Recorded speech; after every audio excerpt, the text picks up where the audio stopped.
Well, if Tiger Woods, Roseanne, and Oprah can make a comeback, I'm sure in line for that. Of course, I never left. See, that's the truth. And Letterman, even he's selecting people to talk to. I've done that. I talked to him. That's he selected me.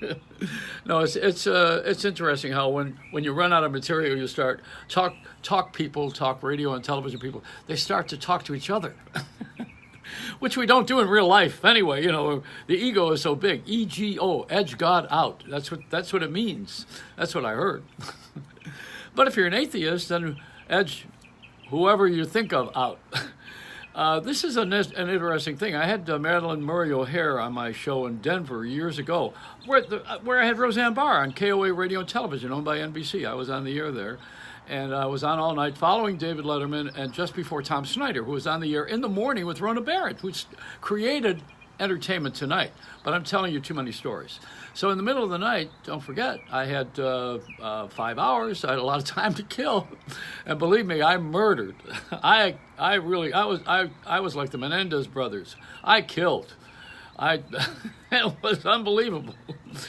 And on that show, so many different things happened besides Roseanne Barr starting. She was Roseanne Barr at the time, married to Bill out of Utah, watching me on television as a housewife, ironing Mormon underwear.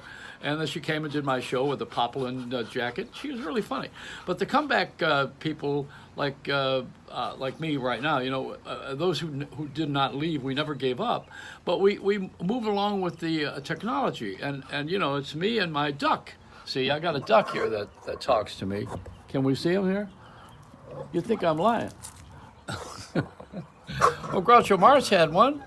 If the duck falls, you say the secret word, the duck would fall, and you get extra money. If they had a secret word they would plant at the beginning of the show. Is this thing moving? See, in the early days of television, it was too expensive. You couldn't do anything mobile. You had lighting and sound, and it was like making a movie. If you went to MGM, which I did in the early days when I first worked in Hollywood, in the back lot, they have tarp canvas over the entire lot so they could recreate what they wanted to with lighting. They would make daytime into nighttime and then control the environment. That's what they did. And we don't do that anymore. Now you just take an iPhone and you go out and you shoot it. And that's what's happened on this cruise ship. People had iPhones now. There was a cruise ship on Norwegian Lines that went across from Miami to Los Angeles yesterday.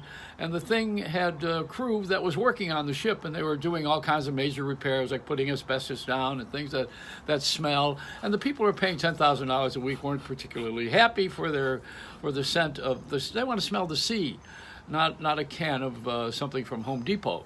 And this is a complaint. People complain. They want their money back. They want to be restored to their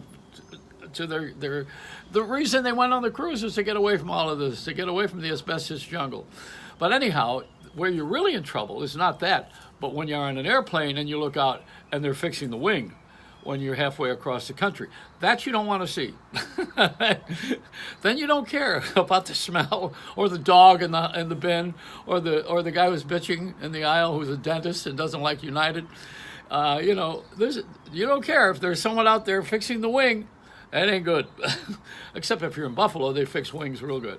Hey, listen, let me tell you something about this. We know too much about medical science. We're in everybody's business.